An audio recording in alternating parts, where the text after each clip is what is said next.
Charles, let me introduce you to the assembly.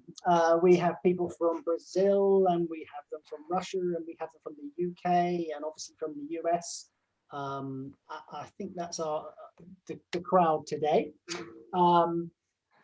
Basically, Charles, can you start by telling us a little bit about your own Aikido journey? I know you do some Tai Chi as well. Which one came first, and have you found them complementary? So,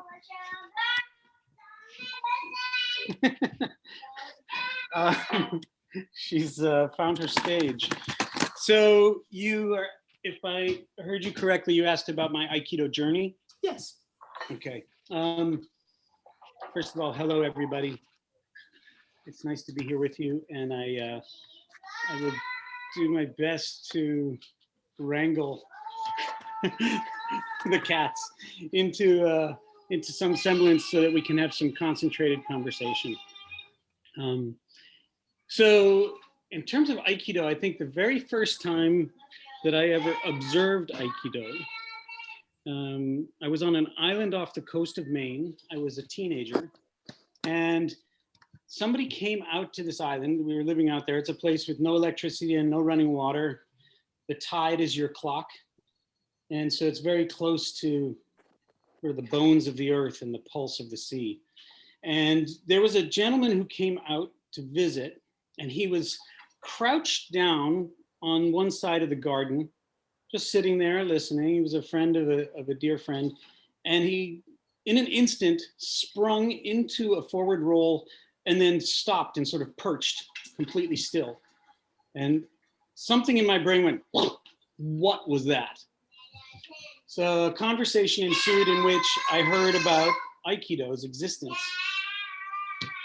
Time went by. I didn't find myself in a place or a time where Aikido would have entered my life, and at least not with my knowing. And then I was in college. I was 19 years old. I had just returned from a 6-month research trip to India, where I worked as a photographer. And I came back and found myself in Madison, Wisconsin, which is where I was going to university. And it was February, and it was cold, and it was a difficult culture shock coming back to the United States. Going to India seemed quite smooth. Returning back to the United States was quite difficult. Memories of the suffering and the beauty that took place in India was then in counterpoint and juxtaposed with white picket fences and people complaining that their water wasn't cold enough or it wasn't hot enough, let alone the fact that they had water at the push of a button that was drinkable. And I had a very difficult time with that transition back to the States. And in this state of mind, in this limbic zone, I was walking down the street and literally saw a sign, not an omen, an actual sign that said Aikido of Madison. And the sign was perched on the front of a Quonset hut. And in the front of the Quonset hut, there was a fish store and a pet store. And in the back was this dojo that was maybe 15 by 15 feet, so 5 meters by 5 meters, maybe a little bit bigger, maybe 6 or 7 meters. It was a square, and there were kind of pegboard all the way around, painted white. There were little dots. So you entered into a completely different space than you just left, and there were people in there practicing, rolling and moving, and we now know they were doing, everything from Taino Henko to Kokinages to Ikkyo Nikyo Sanki Yonki, etc. But to my mind, these were people who were moving like water. These were people who were moving like the rest of the living world. And this was just immediately magnetic and attracted. And I sat down on the bench, took my shoes off, sat down on the bench and observed like a cat that couldn't take his or her eyes off of a piece of string that was floating around. I was mesmerized. At the end of the class, I spoke with the chief instructor who was teaching that day. That was Robin Cooper Sensei. And her husband showed up, who was also the chief instructor. Dojo Cho was John Stone Sensei, and found out when the next class was, and I showed up. And basically, within one day, I was there 5 or 6 days a week. just completely enamored and wrapped. I had no idea that it would become such a big part of my life, but I knew that in that moment it was. So what year was that? That was in 1986. So February of 1986. Right. Yeah. Okay, so I mean, that's a great start, great teachers to start with. Absolutely. How long were you with them? Well, I was with them for 3 years, and then I left and went to Santa Fe, New Mexico, where I worked as a ski patrolman for a season. And there was a dojo there, which was very high altitude in Santa Fe. I think it was the highest altitude dojo in the States at the time. So you're definitely breathing pretty heavily. And that was run by a guy named Dennis Abbott. He was a Chiba guy. And I was there for 1 year. And that was an intense zone. That was like, put on your battle face and try to survive through this thing, this ordeal. And, you know, I was young enough that I just sort of thought that was what Aikido was, and you just grin and bear it and do it. And so, although that's not my modality of study these days, I learned some valuable things. I remember one particular time where it was, you know, knife takeaways, and he told me to attack him, and I did, and like a ski, and he threw me kotagaish and took the knife away, and I'm in that instant on my back on the ground, and he took the knife and he threw it right to where my head was. And I got out of the way and stood up, and he said, "There, that was the best ukemi you've done in 6 months." And one part of me was taking it in as the flatter, and the other part of me was saying, "F you, you jerk, you threw a knife in my face." But within that paradox was some memory. I do remember it, and it's a valuable lesson nonetheless. I went from there to the West Coast, and I was at Aikido West with Frank Duran Sensei and I see Rob is giving that the big thumbs up. I was there, and I would go over the mountains to Linda Holiday Sensei's in Santa Cruz. And but I was living in Redwood City and San Carlos, which is on the peninsula, working as a newspaper reporter by week and a catering chef on the weekends, and training a lot. What year was that? What year was that? That would have been, I'm really bad with the years, Paul, because I'm one of these people where time is all melange together. I actually have to look at my CV to know where I was. But it was, in terms of the arc of my training, it was like year 5, something like that, year 4 or 5. Right. After a year of that. I got to Aikido West the year after that. Oh, really? Yeah. Darn, I just missed you, Rob. But then I moved north to Humboldt County and lived way off the grid on the Lost Coast Wilderness. And I ended up teaching at an alternative high school. And this was when I first sort of cut my teeth as a teacher, discovered my vocation as a teacher, and entered the profession of education, or the vocation, really, the calling. And it was also the beginning of Aikido in the schools, because it was a school. It was not the formal beginning of Aikido in the schools as a business entity, but it was the first time that I brought Aikido into a school. So I was teaching at the school, and obviously I already gotten the bug for Aikido. So I had to figure out a way. There was no dojo in the Valley. So I called my first teachers, John and Robin, and I asked for their permission to open a dojo. So when you say you brought Aikido into the school, I mean, that could mean you just opened up a dojo and got the kids practicing, but did it go further than that? In terms of the ethos that maybe you brought to your class? Well, certainly the ethos was there, and it was a small alternative high school way out in the country. So every person in the community brings an element of ethos to the overall community. First of all, you would have to have a certain amount of resonance with what was already there to even feel a sense of belonging. But then each person really does contribute their bring. And Aikido definitely informed mine, and still does, obviously, but it, yes, then, and students would come. It was not a mandatory course, but many students attended, and it was in a barn. Not quite like the construction of Rob's there, because it was a California barn, not a New England barn. And yet I found a whole bunch of carpets. And we laid down 3 layers of carpets, and we put the best one on top. So there was this elaborate system of setting up the mats, you know, by laying out all these puzzle pieces of carpets. And then the one nice carpet went over the full top, and we created a little kamisa. And that was where we trained, in the barn at the Petrolia High School in Petrolia, California. So I like the way that you said that at the school, everybody brings their stuff and kind of it all melds together to form the school as it is. But did what you brought through Aikido influence some of the other teaching? Yes, in the sense that other teachers came to my class. So as most small alternative schools are, they're really, and we'll get to this later perhaps, less of a school and more of a learning center.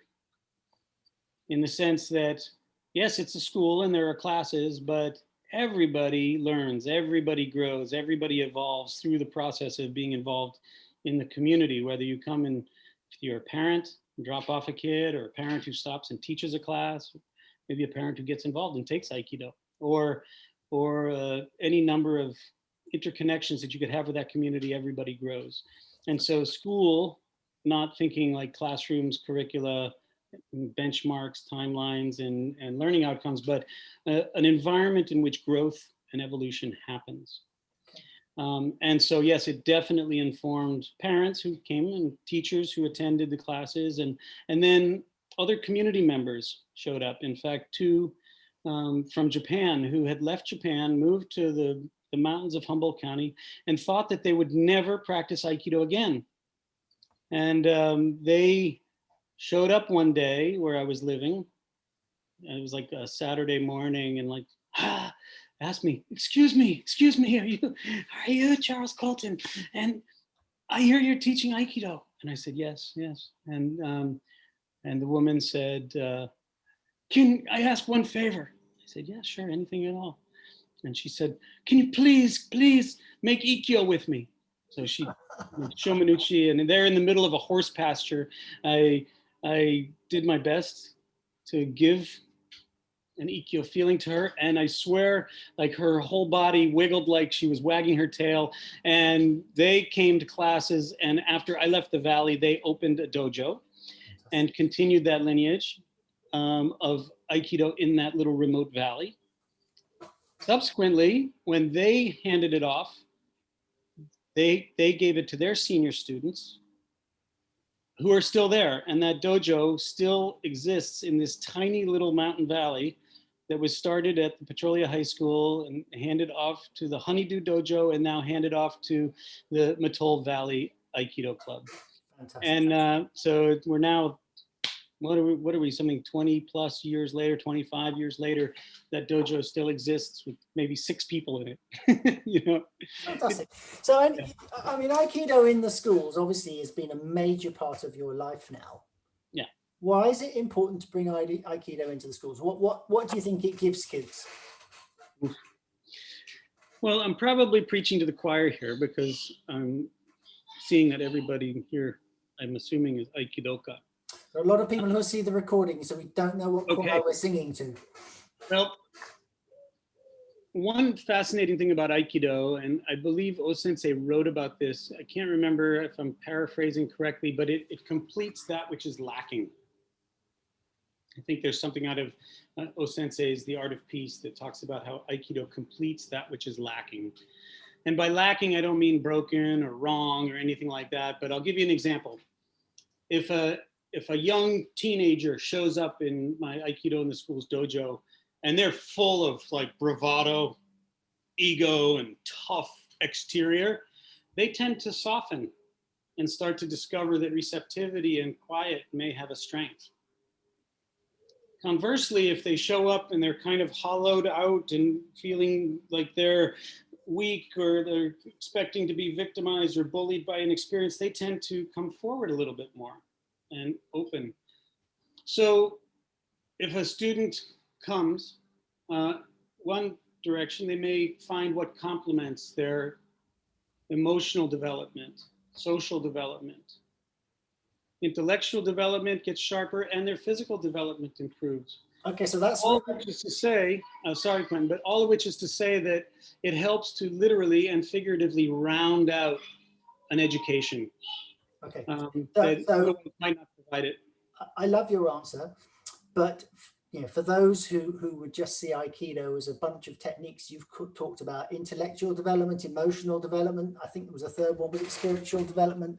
Physical and social. Physical and social. So yeah, I mean, I think spiritual development exists, but I don't really emphasize that in a school. That's fine. We've had a few sessions on that topic, and we know why you kind of avoid it. The interesting thing is, what is it then about Aikido? Again, you may be preaching to the converted, but it's nice to hear your words that you think helps people develop in those other ways beyond the technique. Well, part of it is being introduced to the possibility of another way of being.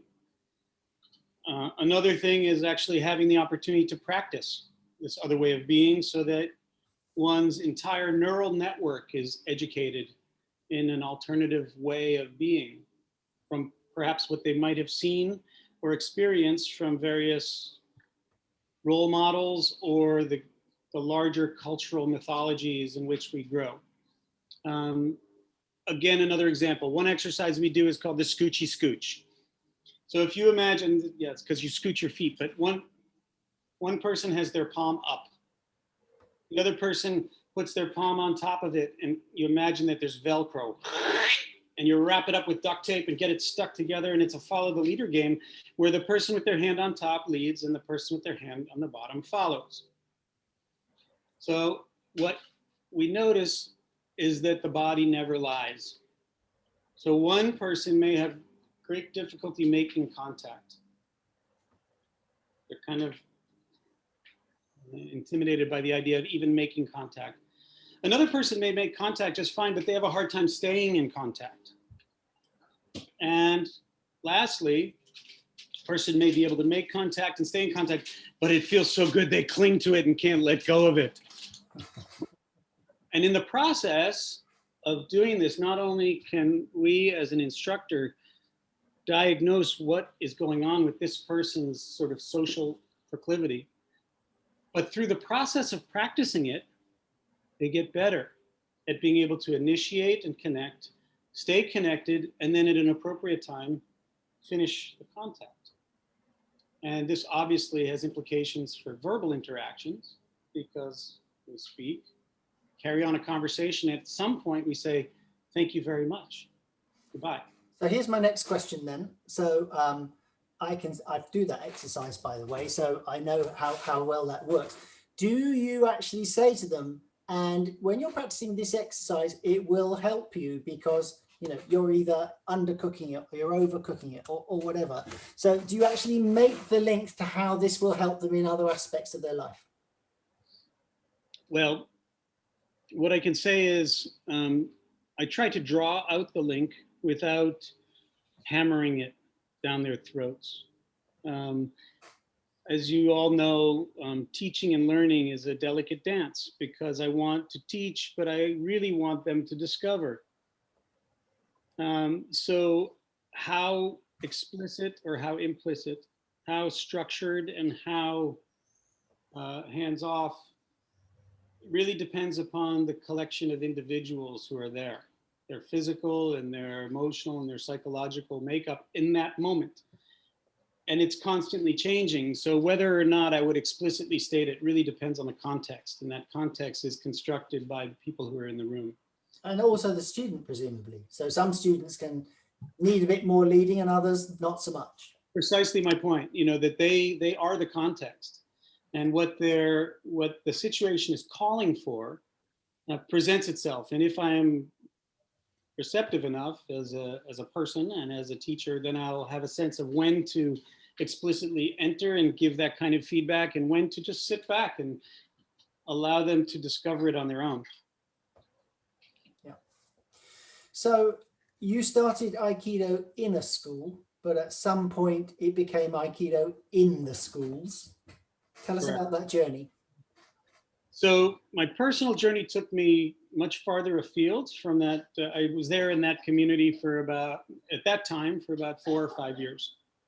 And my own personal sojourn has taken me through different places and dojos in the United States, in Europe, in Japan, and Latin America. And I found myself actually back in that valley again many years later. And because I love that place so much, and the people in the community there. So at that point, I brought these two streams of my life together, Aikido and schools. Over the years, I continued to be a teacher. Over the years, I continued to be a student of Aikido. And when necessary, I would teach, but my preference was always to be a student in a dojo and continue in that role. But after a while, I realized that not only had I learned how to be a teacher through years of teaching, this was probably 20 years into teaching, and I felt like the most important thing that I had to teach, to share, and to give and bring to the world was Aikido. I could teach through literature, or I could teach through ultimate frisbee, or I could teach through visual arts or music. But I felt like the most important thing, the most important bring that had been shared with me that I wanted to then pay forward was Aikido. And so I brought these two together, and I had a program at a high school in that valley, at the middle school, and then I ran two more programs out of the community center. One was for tiny tots and toddlers who before going to school, and then also an adults program for classical Aikido and continuing that. So I had tiny tots, elementary and middle school, high school, and adults, all in that same community, which has maybe 1,500 people in it total. So it's very small scale. Right. And I did that for 2 years in that place. And what happened is in California at right around that time, the budget started getting cut. The school budgets were getting cut horribly. Teachers were getting what we call in the United States pink slips, which is basically your walking papers saying you're fired. We'll let you know in August whether or not you have a job, that kind of a thing. So they'd fire them at the end of the school year and maybe hire them in August. And the writing on the walls for me was this extra program of Aikido is going to get cut. So rather than waiting for it to get cut, I made the crazy move to New York City, from the farthest west you can go looking over the Pacific Ocean to the east, looking over the Hudson River as it's about to dump into the Atlantic. And I entered a graduate school program in educational leadership at Columbia University. And that was a full year program.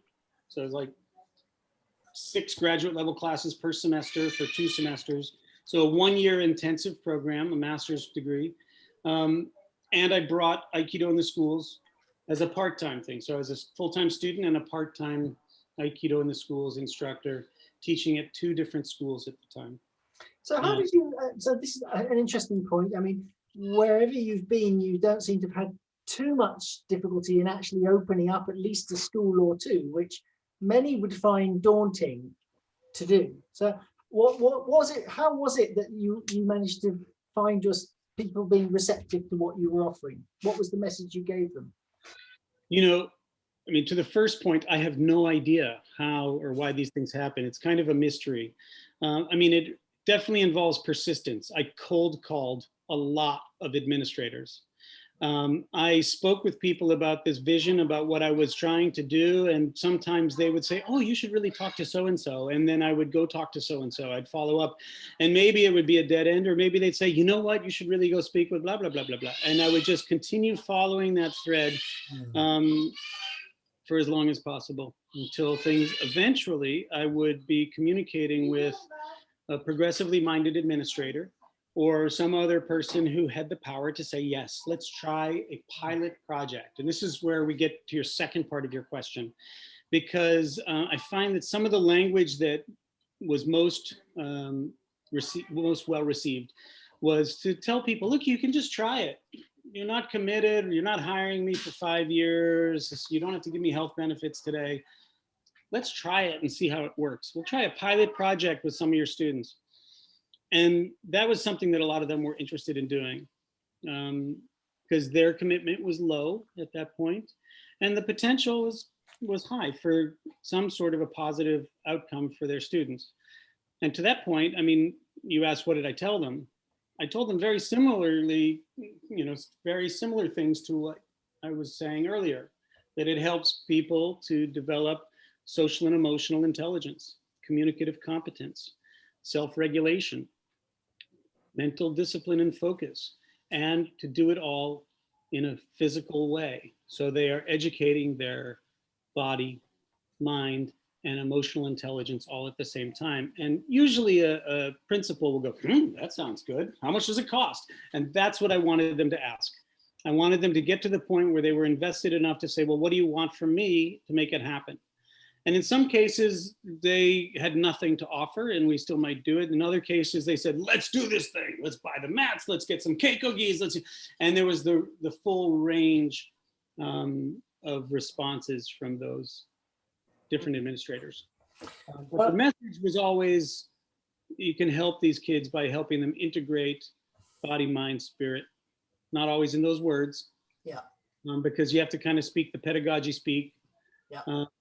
But I hope that answers the question. Yeah, no, it does. I mean, I think what you've illustrated is you've got to fall down a lot and keep getting up.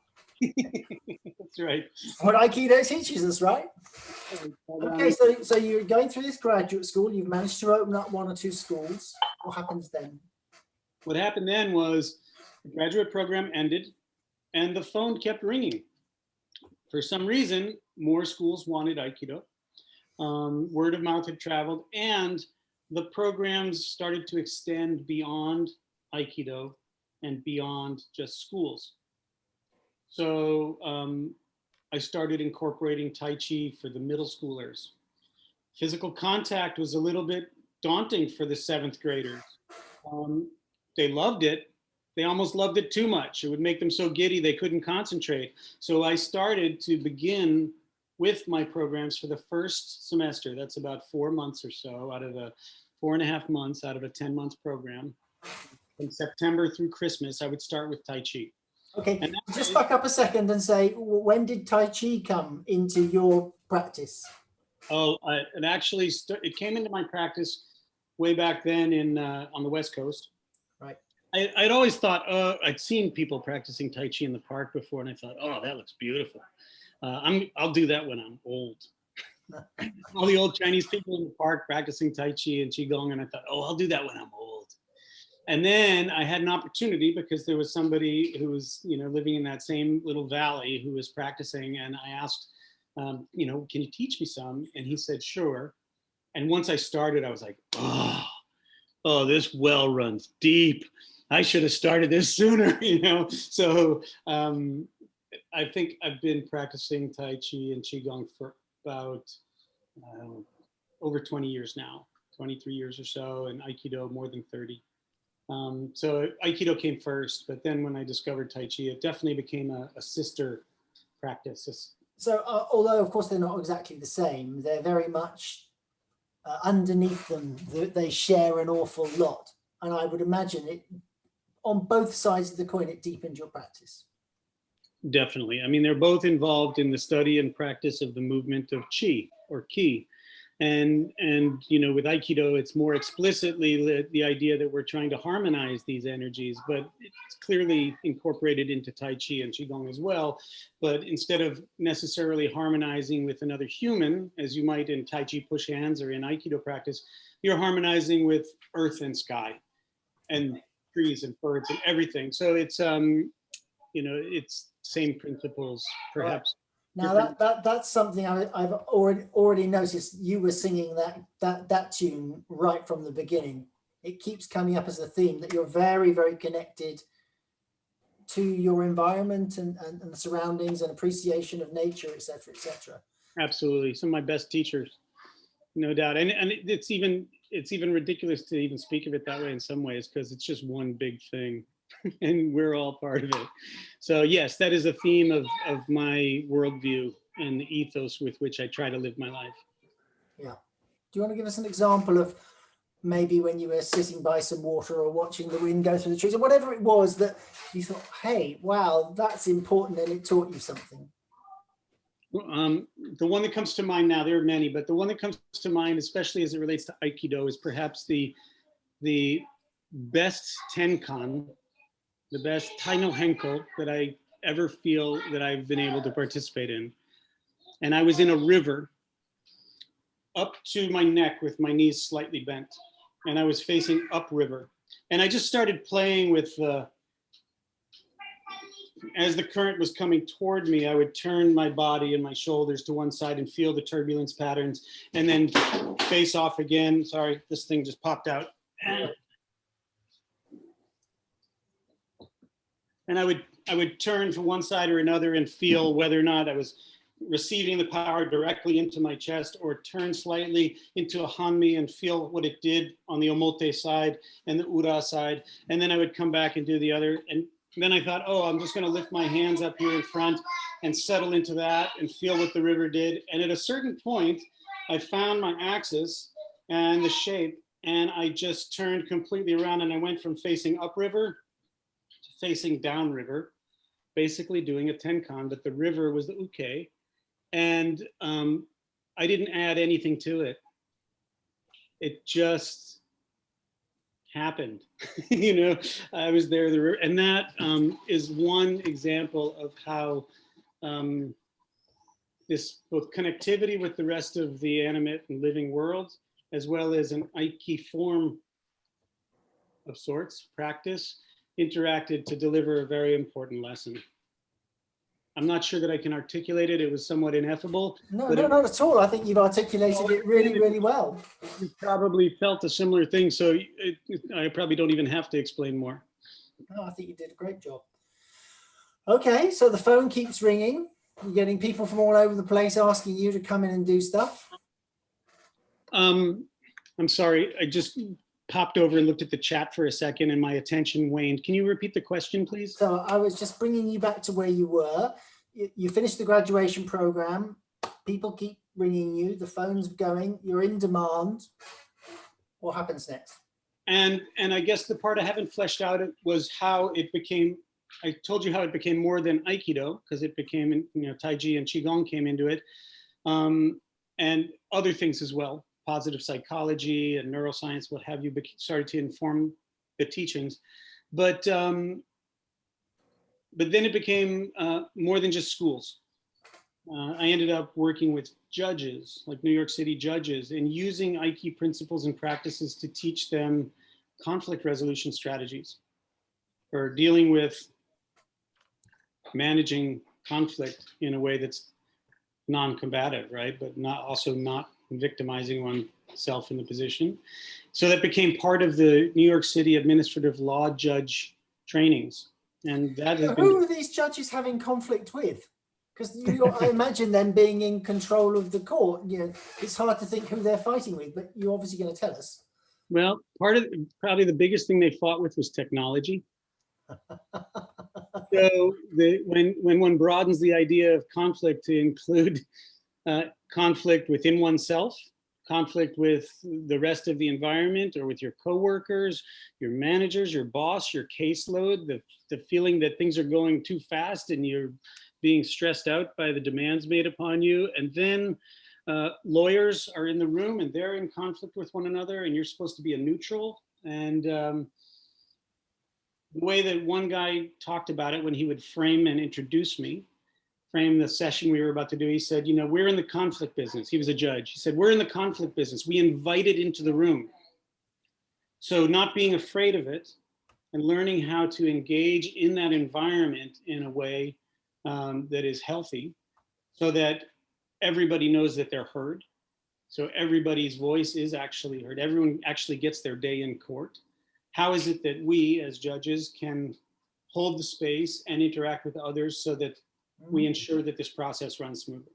Wow. So that was kind of the way that he talked about it in introducing me and sort of the goals that he had hoped would come out of it. And from there, it just kind of continued. I ended up teaching seminars in local universities in New York, and the judges, the police force, New York city police force. We did de-escalation tactics as well as conflict resolution.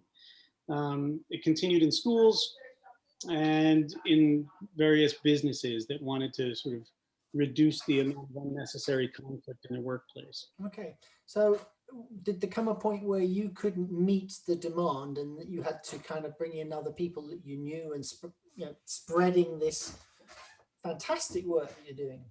Well, thank you for that, your kind words. Yes, it ebbed and flowed, and there were times that I brought people on as their availability allowed and their schedule allowed and as the work demand allowed. So I did train people, and they would take over a class, a kids class here or an adults class there, and I would work with them in terms of best practices in pedagogy, and we would train. So I would sort of share my understanding of Aikido with them, but I always gave them the autonomy to create their classes as well, because I think in order for it to be truly authentic, it had to come out of their experience. Okay, so Schools and then let them go. I'm quite interested in exploring that, because it's not very common to teach the teachers in Aikido, at least. Kind of, you're told, go off and open a dojo, or I'm going to go and open a dojo, and that's normally what happens, and people make their own mistakes and find their own way. So how did you get that balance between, okay, when you're working on this program, I need you to know this stuff. After that, it's up to you, but I need to make sure that you know this stuff. How did that work with the individuals you were working with? Because presumably there must have been fairly good teachers for you want to involve them in the first place. Yeah, I mean, there was a range of experience. Definitely, I saw in each of them the ability to become a good teacher or a great teacher. Otherwise, I wouldn't have allowed them to put on the Aikido in the Schools logo, right? And I wouldn't let them represent the entity if I didn't believe in them. But they came with varying degrees of experience, and so I worked with them. And I made it explicit at the beginning that this is part of the job, that your continuing education is part of the job. And I made it explicit that it's part of my job too. Like, I'm going to lead by example. I'm constantly learning how to be better at communicating. I'm trying to constantly be better, not just at technique in Aikido on a mat, because if that's where it stops, it's probably useless. But if those things inform me how to become a better person, a better communicator, then and so again, without belaboring that, I just explicitly told them it's part of the job, and we did staff development. And this also branched out somewhat organically, and I taught basically best practices in pedagogy for Aikido instructors. And it's a program I call Teaching for Mastery. And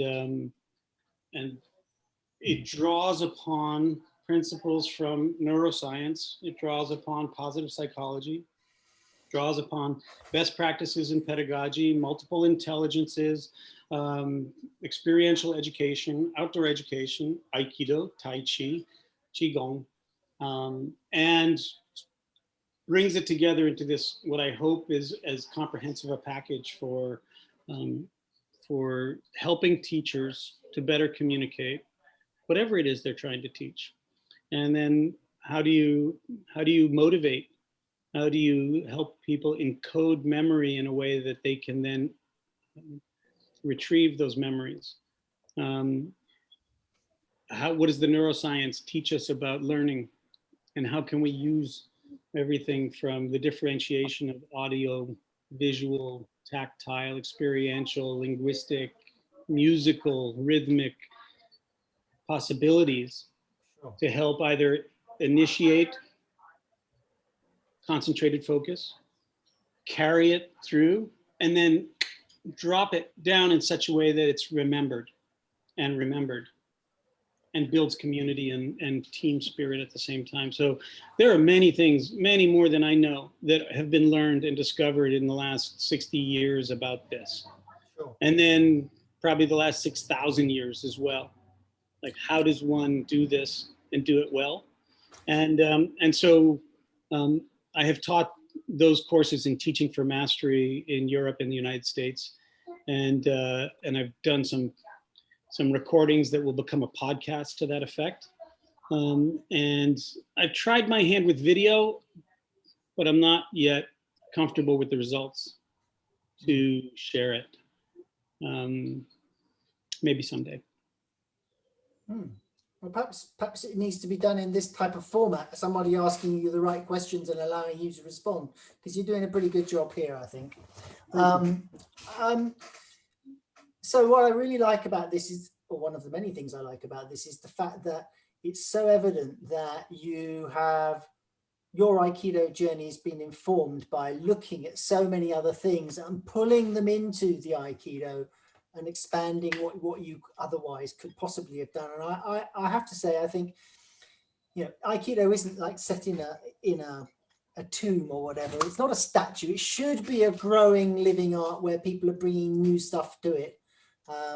What's been the most important thing that's influenced your journey? Was it the Tai Chi, or was it some of your teaching, the things that you've learned through teaching, or is it something else?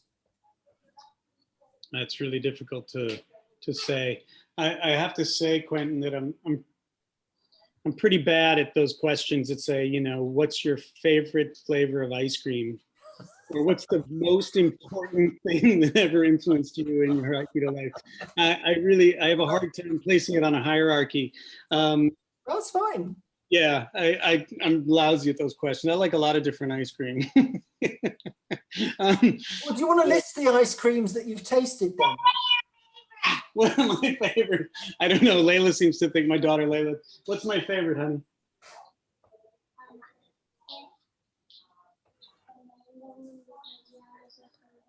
She suggested that maybe mango was my favorite because yellow was my favorite color. Nice So, one. It's very hard to say, Quentin, but you know, in Aikido, already from what I've told you so far, I mean, the progression went from John Stone and Robin Cooper Sensei being my first primary influences, and of course the senior students in that dojo as well, because the whole dojo makes them experience, not just the instructors. And then, you know, from there to Santa Fe for a year, and then to Frank Duran's dojo at Aikido West, and then north, I practiced with Tom Reed Sensei up there, because he was in Arcata, which was the closest dojo. So I would train with him, and the journey continued. I lived overseas. I lived in Europe. I was in Stockholm for 5 years in the dojo with Jan Nevelia Shihan, and his other right hand, left hand co-padre was named Jorma Lilly Sensei. He was a phenomenal instructor, both highly influenced by Roppokai Daito-Ryu and by Aikido, and a true Aiki wizard. He hasn't come to the United States because he doesn't fly on airplanes, but Jan Nevelia Shihan does, so he's come over. But that dojo was very influential in my Aikido life. And through them, I met Endo Seishiro Shihan, who became my primary teacher and still is to this day. And so I met Endo Sensei in the year 2000. Actually, it was late 1999, but basically from 2000 to the present, he's been my primary teacher. And so my Aikido journey has been influenced along these different styles or branches of the tree of Aikido, starting with the roots of Daito-Ryu, spear, Aiki Jiu-Jitsu, and what have you, and then coming up into the trunk, which was O-Sensei, and then all the major branches that branched out. And so I have been down many of these tributaries, and they've influenced. Well, hugely helpful, but your map, it seems to me, has gone a bit wide in that, and you've always got your eyes open, and if there's something there, you pick it and bring it in, which is great.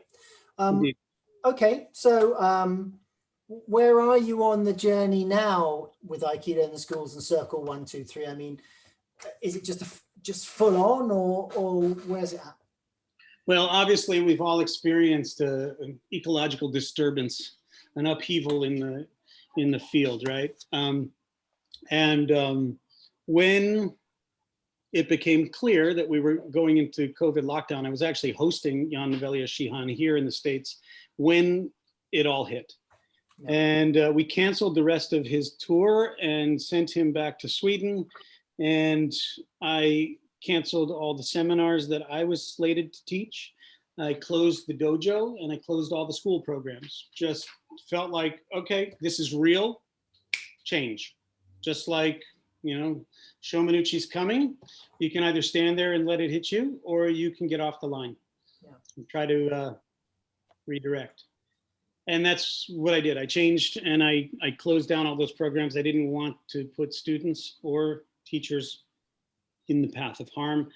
And since that was my livelihood, unfortunately, my wife works remotely and was able to continue working. And my daughter, who was 4 years old, basically, 3 going on 4 at the time.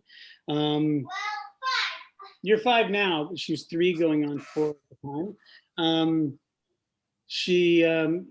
We decided not to have her go back to the nature-based preschool that she was in because of the risk factor was too high. And so I homeschooled. And she and I would get up and make lists and play games and do projects and research projects and practice some Aikido and learn how to ride a bike and do all that stuff. And so after 30 years of experimenting with other people's children, I got an opportunity. Yeah, you made the mistakes on those other kids, right? I'm still making mistakes, but yes.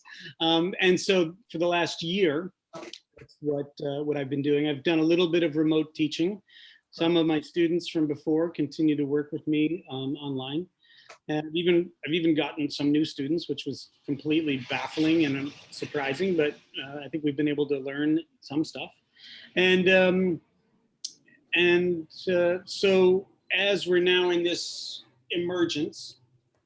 re-emergence, thinking about what next steps might be. I've also enrolled in, and I'm partway into a doctoral program in education, which has been remote. So I was able to continue and make use, trying to think like, how can I make use of this time, right? Like, what can I do with this chapter? And so, so that's underway. We'll see how it continues and goes and flourishes or not. And thinking about what's next. And the immediate what's next, I can say, is that in the month of July, I'll be teaching Aikido at a summer camp in New Hampshire. And I'm moving the mats up there on Sunday. And my daughter will attend the camp. And I will be teaching up there through the month of July.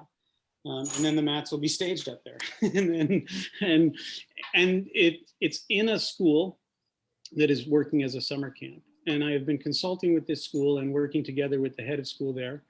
The school has been reimagining itself. It also shut down as a result of COVID, but also other demographic shifts in the region. It can no longer just be a standard alternative high school in the mountains of New Hampshire. So it has gone through a process of reimagining itself as a semester school or a year-long school, we don't know yet, with the emphasis of training the next generation of climate leadership and social justice leadership. That to take kids who are in a senior year of high school or a gap year before going to college, and to give them a solid dose of leadership training, climate science, and social facilitation. So facilitation practices for working with groups. And that this will be their curriculum. And I said, how about having a dojo? and they put it on the schedule. And they're hoping that they can receive the first students into this program in September of 2022. So not this coming year, but the following year, I'm hoping to have a dojo embedded in this school for climate responsible leadership and social justice leadership for these, you know, rite of passage moments in a person's life in Western culture, going from a senior year in what we call high school to a gap year before they go to college and they start trying to figure out, who am I? What do I want to do? Where do I want to put my energy? And that is the same location where I'll be teaching a summer camp this summer. So Aikido in the schools is going to camp. Sounds good. I may well ask you to come back, because one of the sessions I wanted to run is the link between Aikido and the environment, the climate. I think you might be the man to talk about that. So we'll talk about that separately. But we've got to about 8 o'clock now. And at that point, I always like to open it up to everybody else. So if you're game for that, let me just see what people have got to ask or points they want to make. So you know how it goes, guys and girls. Hands up if you want to say something to Charles. Go on, Rob. Charles, there were pieces of your story I did not know, and I was thrilled to hear them. As someone who claims to teach political Aikido, I think that there's a conversation for us to have about this, about all these climate change activists. But what is your go-to Aikido introductory move? In other words, you meet a stranger and you're trying to explain Aikido and you have the chance to, touch. What's your go-to, intro to Aikido spiel sound like? It's an interesting question. I'm not sure I have one, but I might. So, I guess, again, similar to the whole question about, how structured or how improv to be with a group full of students, it feels like a similar kind of question, calling for a similar kind of response, that it depends a lot on the person. Some people show up and you can just feel that they want to know whether or not this is going to be effective in a street fight. And other people show up and you can feel that they are really curious about the social and emotional development that can come out of a communication art, somatic communication art like Aikido. And depending upon what it is that I'm kind of feeling from them, I might respond in a different way. Can you give me an example of a question, and then I might be able to sort of dovetail with it? Because I don't think I have a single form, that I would go to. No, I mean, I will often, when I'm doing this, it is often unbendable arm. Mm-hmm. But sometimes it's also, shake my hand, and then, something is happening to their wrist and they're walking backwards, and, or now you're going to want to bend your knees. You're going to want to, bow. You're going to want to walk backwards as you go from, Ikkyo, Nikkyo, Sankyo. But I mean, I've always thought that the trick is to hook them with something, because and you're right that everybody may be most susceptible to, their own hook, and it could be different. Yeah, what I find, Rob, is that, again, like any learner, they have their particular way of their portal, their entry point. And for some person, they might really be interested in the philosophical sort of underpinnings, or how it relates, to saying yes and instead of no but. Or they may be very kinesthetic and they really just want to feel what this is. If they fall into those categories, it might be a different response. One thing I sometimes do is, if a partner will grab me katate dori, mm-hmm. and I will express first, what does it feel like to them if I try to struggle to get away from them? Mm-hmm. What does it feel like to them if I try to struggle against them?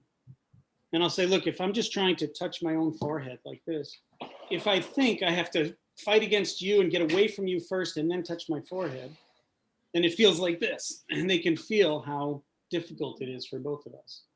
And then I say, but if I just relax and touch my forehead, and they end up going like this, and they get a sense of how it might feel if somebody is not competing with them, to just be connected with that. Yeah.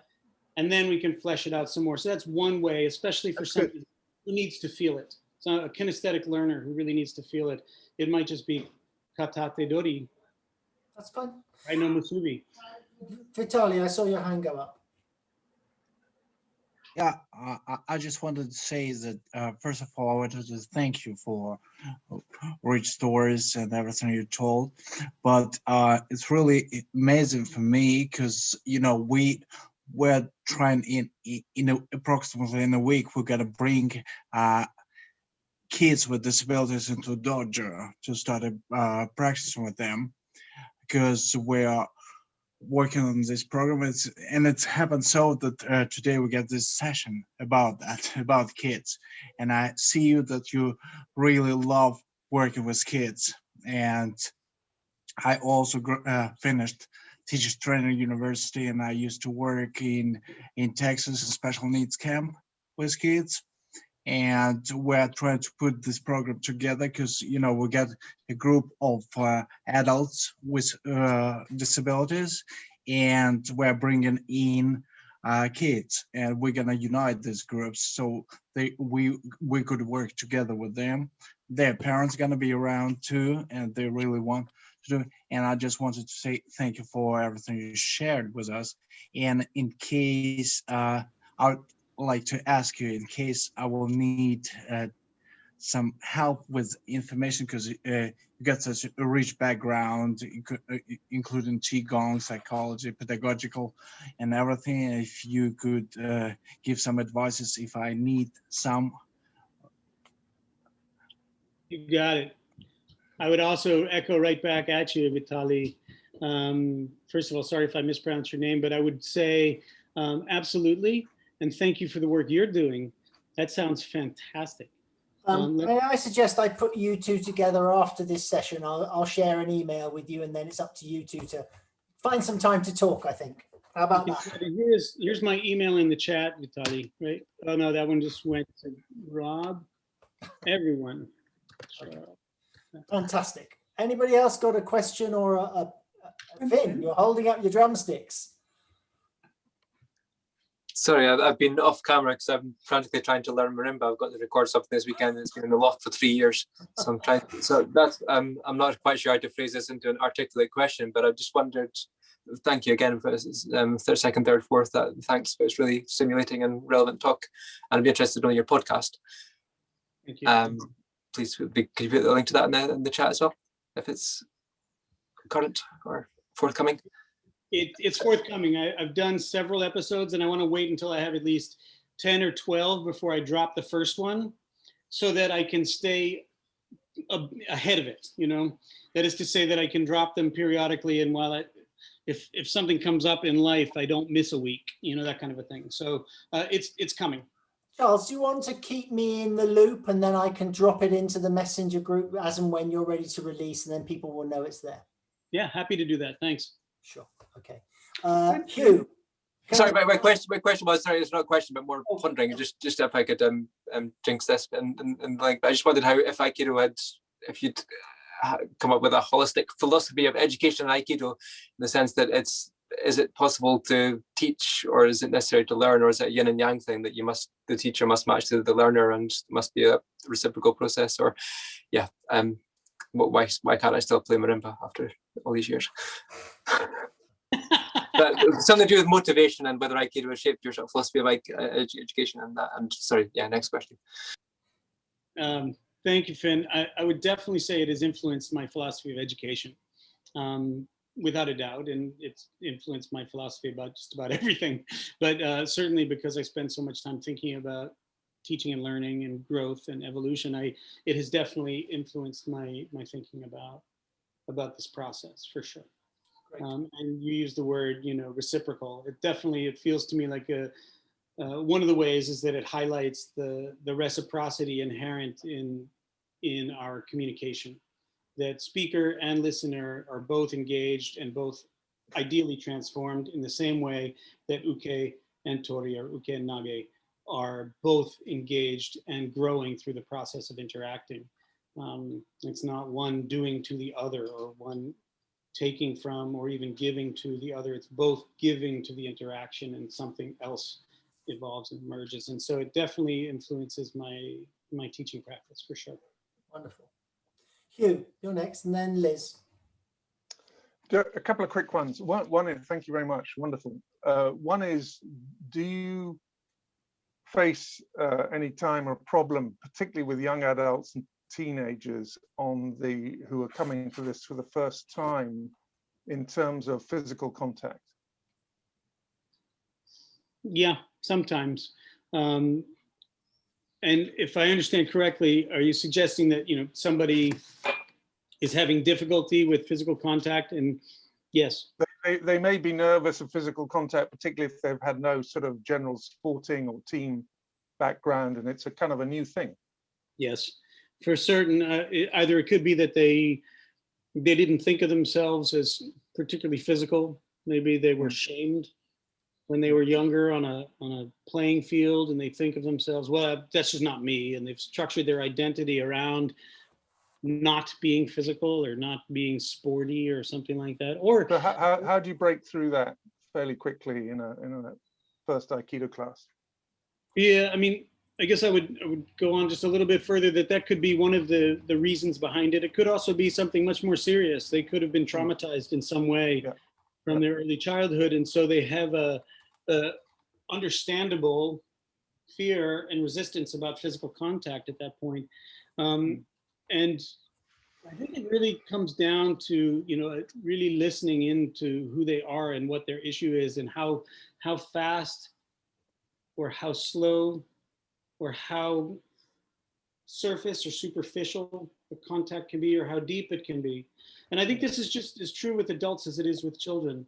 That in order to make meaningful contact, I try to be as receptive and responsive to the person with whom I'm working. My primary teacher, Endo Shihan, puts it this way.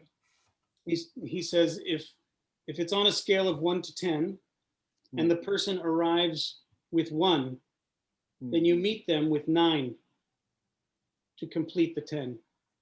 If they come with 8, you meet them with 2 to complete the 10.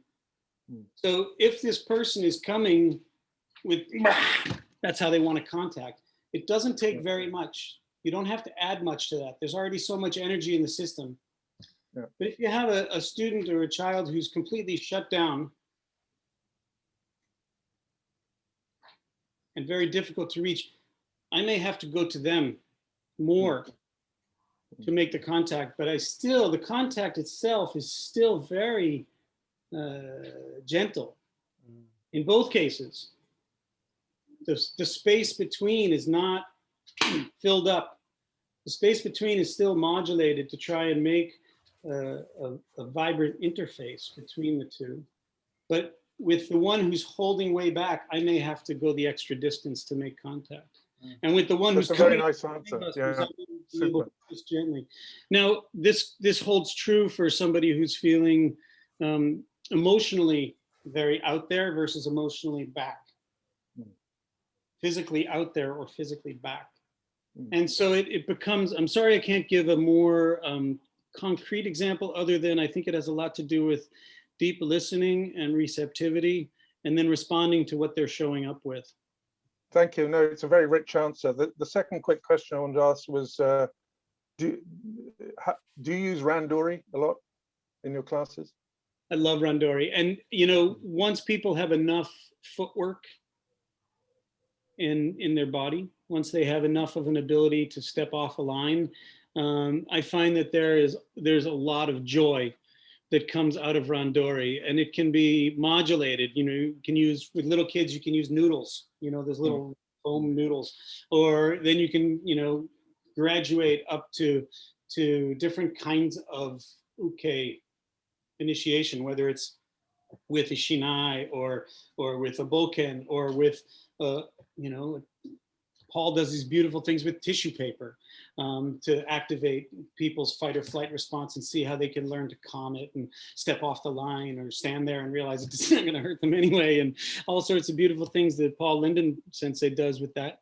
So then, you know, it can be shomen, yokoman, ski, depending upon the group. I find Randori is very joyful when people are ready for it. And of course, it can be modulated up to any attack, any response, 4 attackers, you know, but you can also begin in a very sort of modulated way for whatever the group is ready to receive. Fabulous. Thank you. Liz. Oh, thank you, Charles. That's really interesting.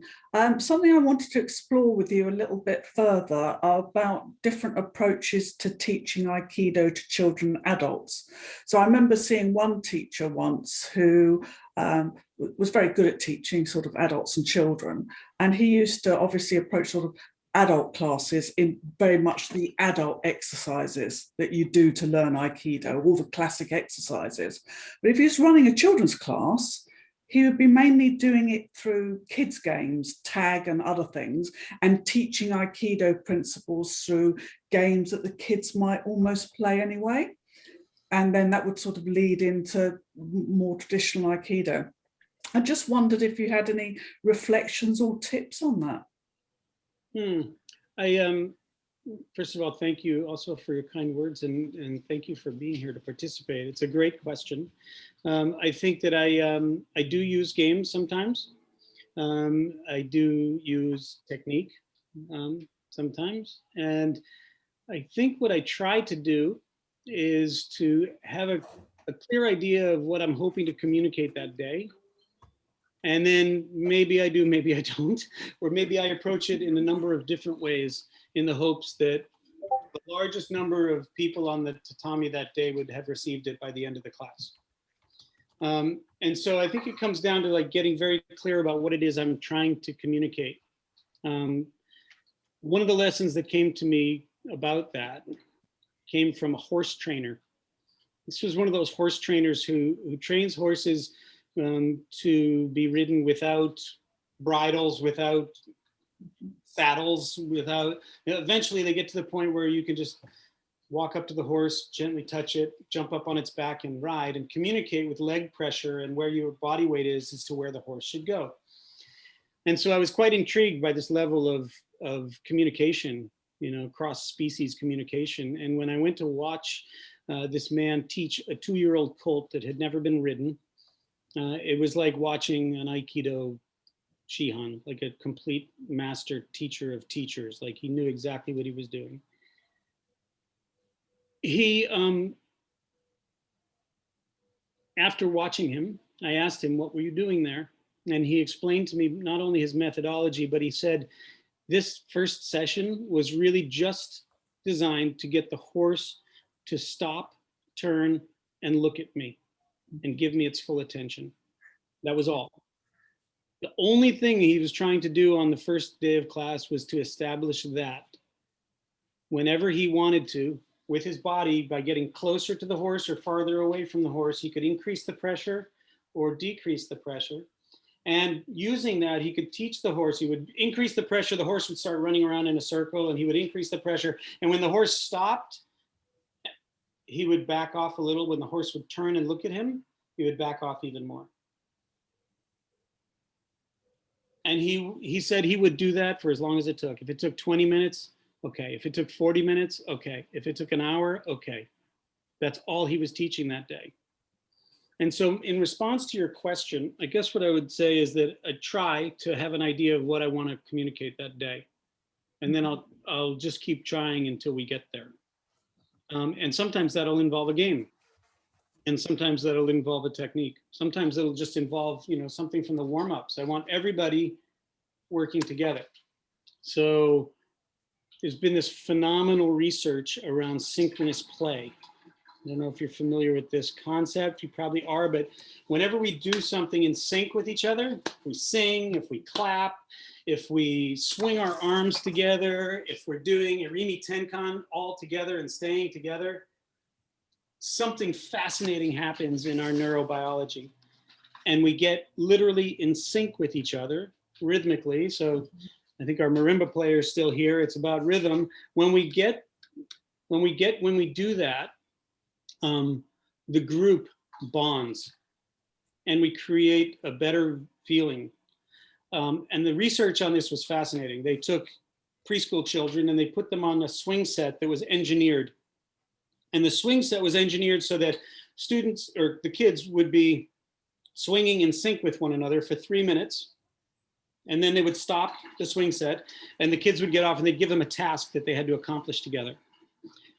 Another group, they had the swing sets going counter to one another, out of sync with each other for 3 minutes. And then they would stop the swing set and give them the same task. And then another group that didn't get on the swing set and they gave them the task. So that was their control. What they found was that the group of kids, this is preschoolers, who were in sync with one another for 3 minutes, exhibited more pro-social behavior, more collaboration. they accomplished the tasks better, and they had fewer conflicts in doing so, just by getting in sync with one another. And I realize we do this all the time. That's warm-ups. That's Aikido warm-ups. And when it's done consciously and deliberately, and you think, okay, how can I get everyone moving together? We're doing breathing exercises together, but not just, here I am doing it really quickly, see if you can keep up with me, people, but really getting the group together for a sustained period of time. This creates a social glue and a better sense of like a dojo unity. Now we're starting to build the trust necessary to go more deeply into technique. And so it's fascinating, right? I mean, how simple it is. That brilliant. If you look up on the internet for synchronous play, you'll find the research papers on it. And then there's a guy named Daniel Pink, who wrote a much more general piece called When. And it's about timing. And it's sort of a more general piece that from which you can get a much more extensive bibliography. But if you look up synchronous play, it's just fascinating. So in answer to your question, it really, for me, it comes down to getting clear about what it is I'm trying to communicate. And once I've done that, then I will try anything. I'll try games, I'll try technique, I'll try synchronous play, I'll try whatever else until that one idea is through. And then it's practice time. You know, once I've communicated, I can step out of the way and just give people a chance to practice, change partners, do it, you know, and then see where it goes from there. Usually I can't get more than one thing done in a session, so I just try to keep it simple.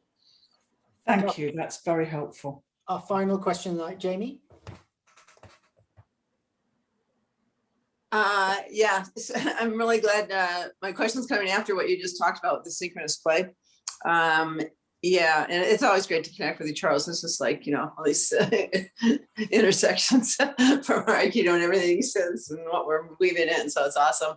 What I wanted to bring up was with Don Levine, you know, being as prominent as he was in Ethiopia and working with the government, et cetera, was actually able to have the government approve Aikido as, I call it peace PE. Yeah.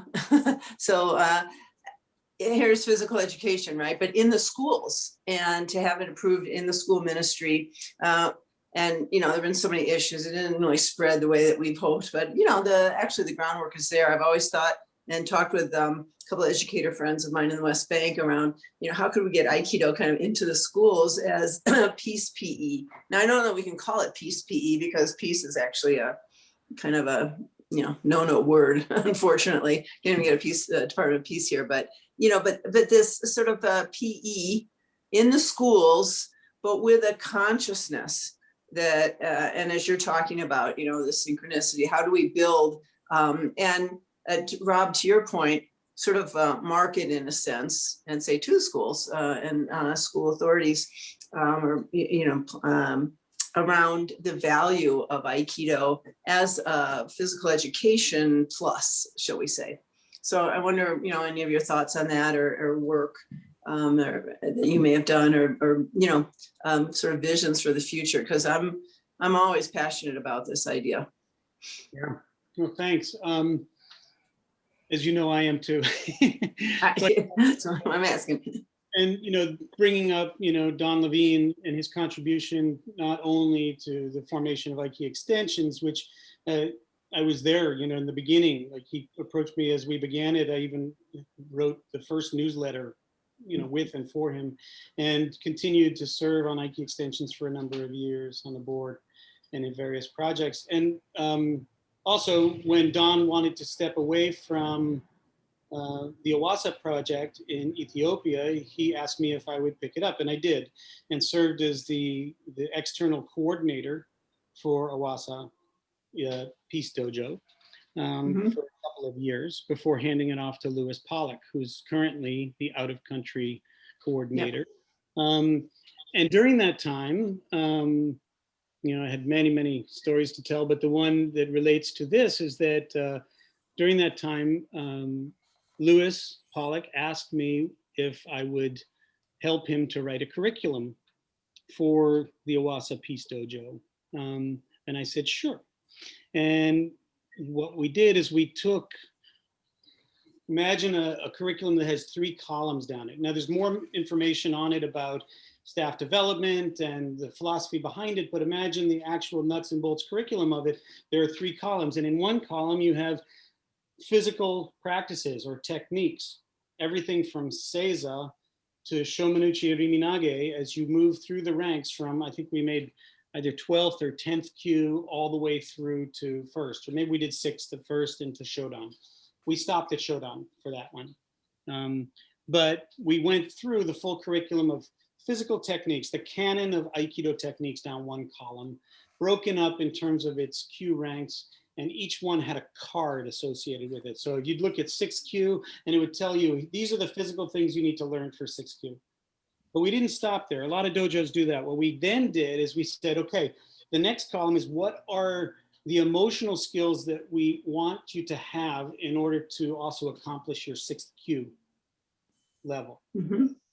And then the third column was the bridge to the leadership capacity and leadership abilities that would be developed should you have the physical and the emotional columns. You would then explicitly be exhibiting this kind of leadership ability.